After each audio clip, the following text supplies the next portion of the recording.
Back story time. So I went to go see one of my babies today. That's what I do.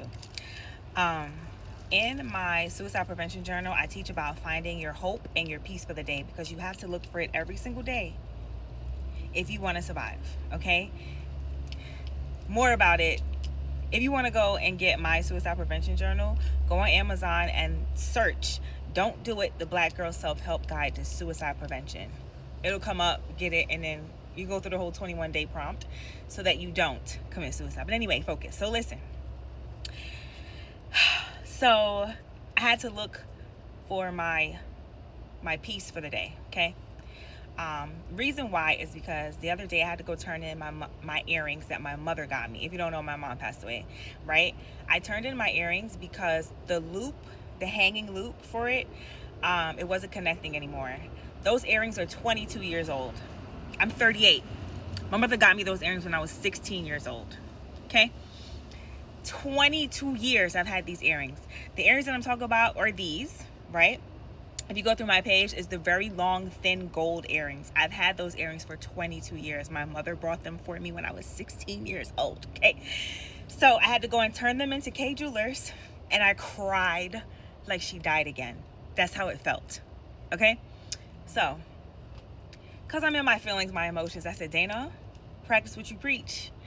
Find your peace for the day. So I go see one of my babies in a nursing home. We're going to call her Mrs. Bubblegum, okay? Because she's so cute. And it hit home for me because she's Grenadian. So, the accent is strong, and she also has like a lisp. And so she talks, it's kind of like hard to hear her because she also had history of a stroke, right?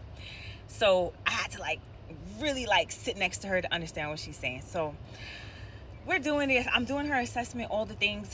And I'm like, Miss Bubblegum, how are you? She's like, well, I'm good. I'm good. How are you? I'm like, I'm good, baby girl. She's like, yes. I'm like, yes. Right? So I said, Miss Bubblegum, tell me a story today. She goes, all right, I got one for you. I said, okay. I'm sitting down. I'm doing her vital signs, everything on her, right? So she goes, I'm going to tell you about the time I didn't have money. I said, I said, is this Jesus involved? She's like, yes. I said, tell me. So she said that she was in her house in Grenada years ago, right?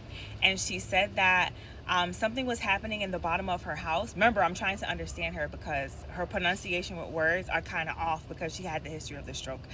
So she's in her house in Grenada. Something happened at the bottom of her house where she had to get it fixed, right? And she was living in the house by herself, but she had a boyfriend at the time. Listen well. She said that she had to go to the bank and ask the bank for money to help fix the bottom of her house because she really needed it fixed. There was no other way to go about it. So I said, okay. And then she said she specifically remembered she only had half of the money. Listen. She said the guy that she was dating at that time had a dream. Are you listening?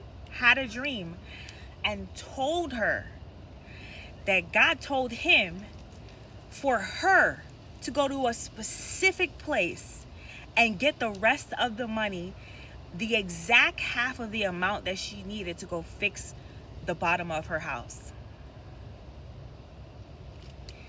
So I said, okay. And then she said, no, Danny, you don't understand. I said, no, tell me. Homegirl said she went to the exact place and address that the guy told her to go to. This is her boyfriend.